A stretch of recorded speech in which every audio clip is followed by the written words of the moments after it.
Hi everybody. I'm going to try something a little different this week. Rather than going over everything live at the Zoom meetings, which we can still do, I'm going to try recording it. It's a little more involved this week, but I think it'll be nice for people who couldn't make the Zoom meeting, but also if you want to stop and start or go back, or you're doing your projects this week and you decide there's something that I went over but you can't remember, you'll have the ability to go back and find it. So what we're going to work on this week is building characters. And the main art project that you'll hand in is going to be 2 characters. They can be totally fictional, or they can be somebody from your life, or they can be somebody famous if you want to give it a shot. Now, we don't have the professional Adobe programs we normally work with, but we're going to lean into some of the tools and concepts that we learned very early on that'll translate to Google Draw. So the demo I'm going to do is going to be a review in some respects of tools you were using in Adobe and concepts we used in Adobe, but translated into Google Draw. And you're going to have to do some real critical thinking as to how you can get where you want to go with the tools you have available. But I'm going to switch over to the screen and show you what's what. And in the process, afterwards, when you're going through this, if you have any questions, you can still email me and we'll hash it out, or you can ask in the Zoom meetings. Okay. So basically, we're going to go over tools related to shape, the drawing tools that are available in Google Draw, some of the color choices that you can make, and just a reminder about things that are in the right-click menu. Another one in right-click, actually, I'm going to just throw it in there, is endpoints.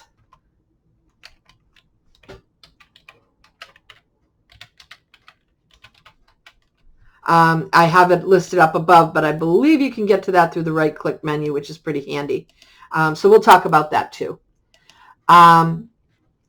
So basically, you're going to create a character, and there's a lot of ways you can do it, but we want to use the smart way. Something to think about, and these are all sort of available in Adobe programs. They might look a little different and be called something different. Here's your selection tool, and that will select any object or group of objects, just like in the Adobe stuff. It's even the same symbol, basically. When you go to draw, you have an option of, these are all options. Most of them will not, even if you close the shape. Okay, so if you use Scribble and you close the shape, you're still not going to be able to color it in. There's no fill. It's still just a line. Okay, there's times you want that. If you're drawing an eyebrow or a pattern, that might come in very handy. But for us right now, we're not going to worry about that. There are 2 tools that you can fill in.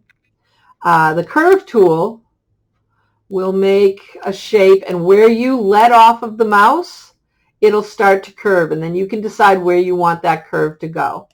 So maybe we're going to make an eye. Once I close that, it will fill. So you get both an outline color, okay, and you get a fill color. Alrighty. And again, you can select it.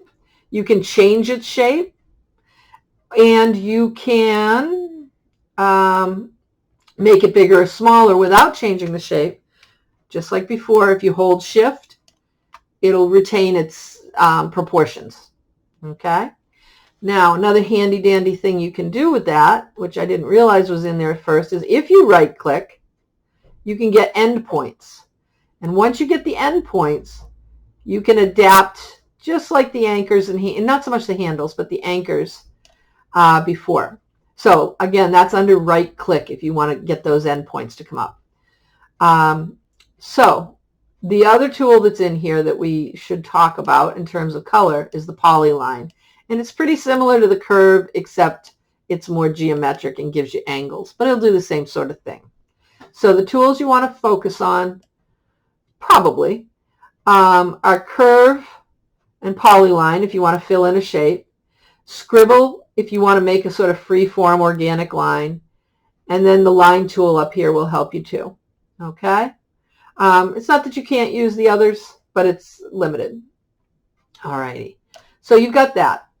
The other thing that you have are all of these different shapes in here, including a few three-dimensional ones.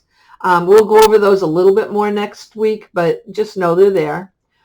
In terms of shapes, let's say, for instance, if you want a rectangle, first of all, if you want to put a background in anything, you can literally just take a rectangle, give it a color, and then another, it's under arrange up here, but also you can right click, go to order, send it back, and you've got a background.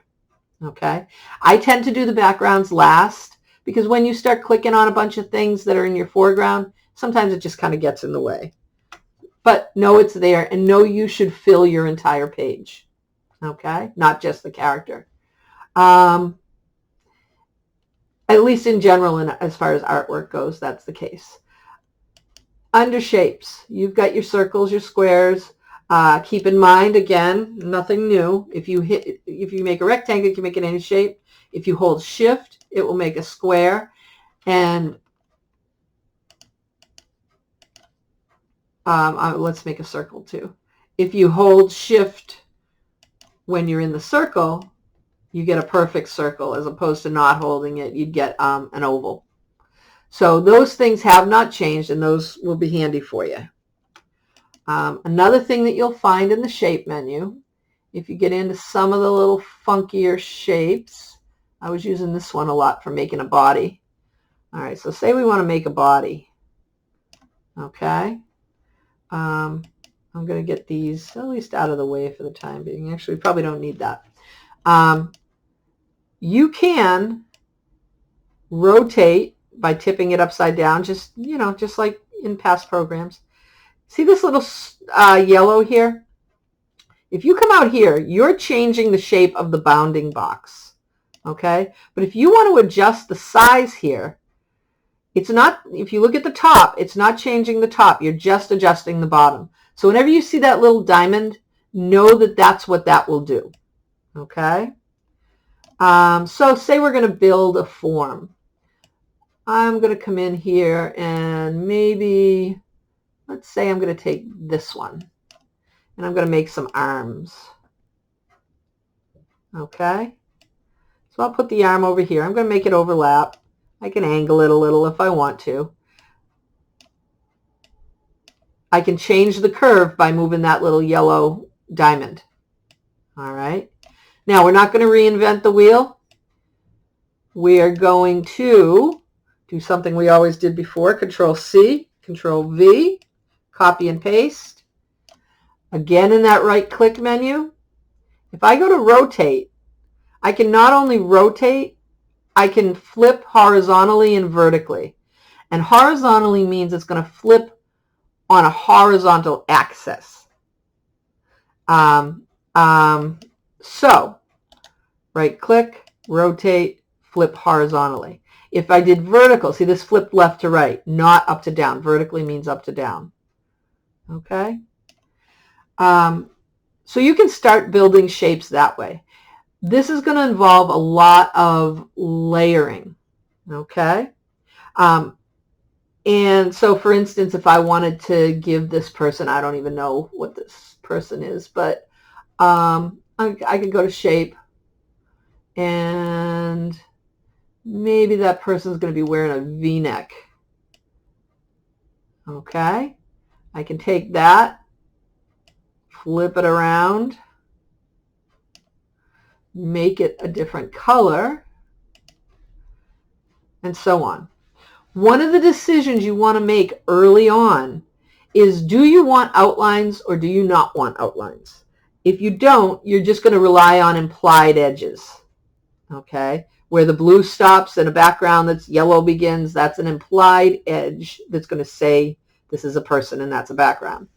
The thing about not using outlines in this case, since we don't have the Pathfinder tools where we can just attach all our shapes and unite and divide and all of that. If it's the same color, I can come up here, make it transparent. Whoop. You want to be consistent, though. It'll look kind of funny unless you do it really thoughtfully. It'll look kind of funny to have outlines in some places and not others. But now, no one will really know if that's 3 objects or 1. And what I can do is I can hold my Shift key to group more than 1 object, right-click again, group. Now, I did not group the V-neck in there. That's still separate. But now, when I go to this, we didn't really unite, but we grouped it, and it doesn't have an edge. This dark blue is just, that won't actually show in the end drawing. That's just a guide.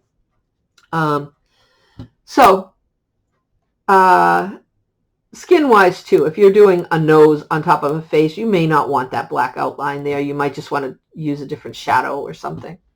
In terms of faces, you can draw your shape out using the curve tool, or you can choose a shape. Let's go with, I don't know, we'll put in an oval, I guess. And you can put a neck in there if you want to.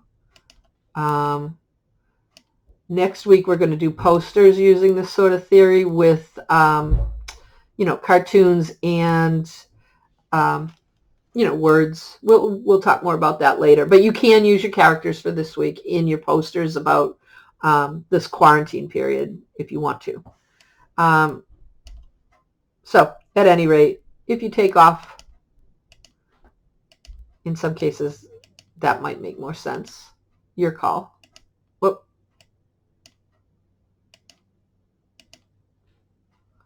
All right.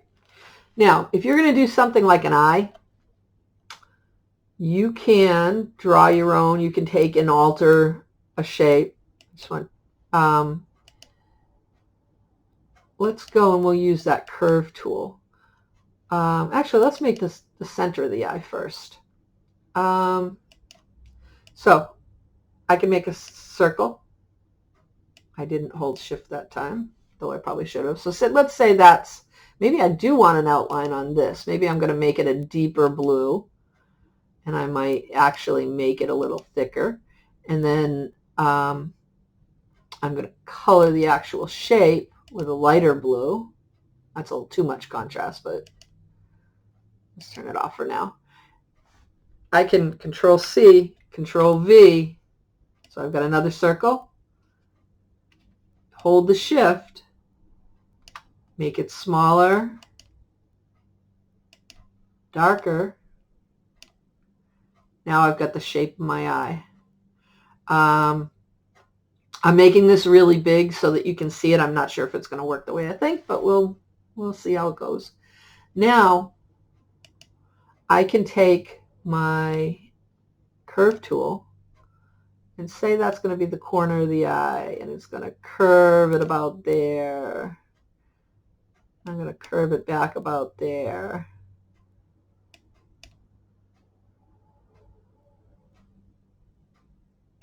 Now I can close that. I'm going to right click. Oh, no, I'm not. You have to be in the selection tool to right click, get the endpoints, and maybe I'll draw that up a little bit. Now, if I want that to look like the white of the eye, I can go into custom and I can go over to gradients and give it a little bit of a gradient. Now, it's still pretty gray. What we can do, we can go down to custom here. First of all, you have a choice between radial and linear. I want radial in this case. Whether that circle is in the center or top left or top right or wherever you want it to be. And I can control down here. Maybe I want this to be a little bit more white. So I can add another slot here and make it white or very light. And that will control, I can even take this one, maybe make that one a little lighter. Click OK. And now it's a much softer color. I should have copied it before so you could see, but it's a little more subtle. Again, the right click menu. Select it. Right click. Order. Send it back. Okay. Now, if, this is the part I'm not sure of, but if I select all of that and I right click, group, I should be able to make it bigger or smaller, however I want it to be. Okay? And then instead of reinventing the wheel, Control C, Control V, I've got two Y's. This one's relatively symmetrical. If they weren't symmetrical, you could right click again, go to flip horizontally, and they'd be opposite. Okay, so if I wanted to make it pointier like that, or pointier on one side and not the other, I could do that. Okay. So you see how you can start to build. I'm trying to think of what else I need to show you in terms of those particular menus. I think that covers a lot of it. The key thing to keep in mind as you're doing this is that you do not have to start from scratch every time. So for instance, let me show you a few others. This was the first person I did. Let's call her Mary. I copied this one, or actually you can pull it off to the side. You can't really use the selection tools once you pull it off to the side. But so say I can Control C, and then come over here and Control V. Whoop.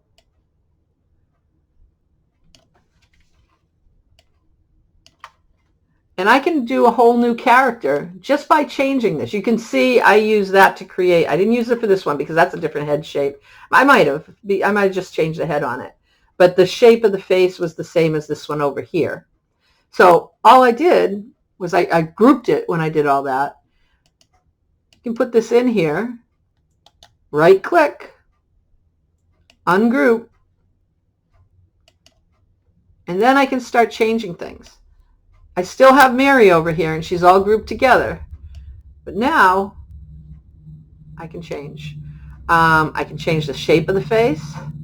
If you, this one I only used a half circle because I already had done them. I kind of started with the mask.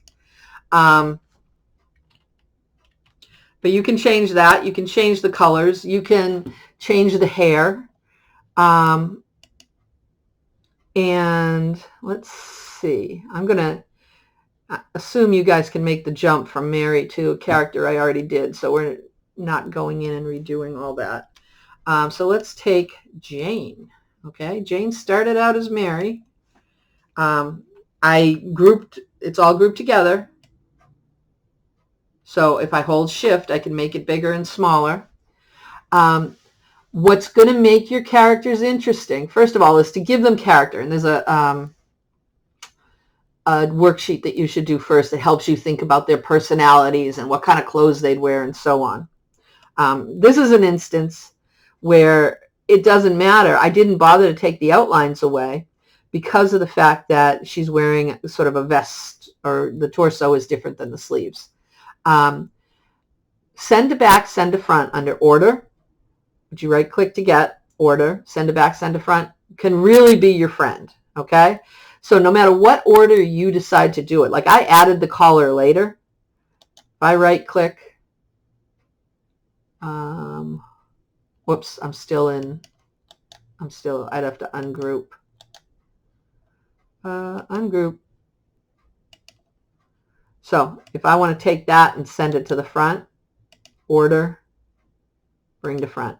So in this case, I did the collar later, and then I took the mask, which is all grouped. That's a bunch of different little shapes that I pulled out of the shape menu. This one I did with the curve tool. But when I group them all together, then I can just go in, order, bring to front, and you can kind of control that. Same deal. If you look at these lines, I did these lines last, but then I just moved the collar forward with the order, bring to front tool. Okay. Now, another thing is, this is definitely one of those times where you want to take, I'm holding my shift key and selecting a second object, and then I can group those two together. Control C, Control V, Control V. I need to adjust them a little bit, but it goes a lot faster than trying to do it one by one. Now, the other thing I did, I'm not going to take the time to adjust them now, but you get the idea. This one was, I believe because I knew I was working with that angle, I started with this tool and I made my shape. You can always adjust it after the fact, and I made it white. Okay, a solid white. And then I flipped it around. Let's say I want it here.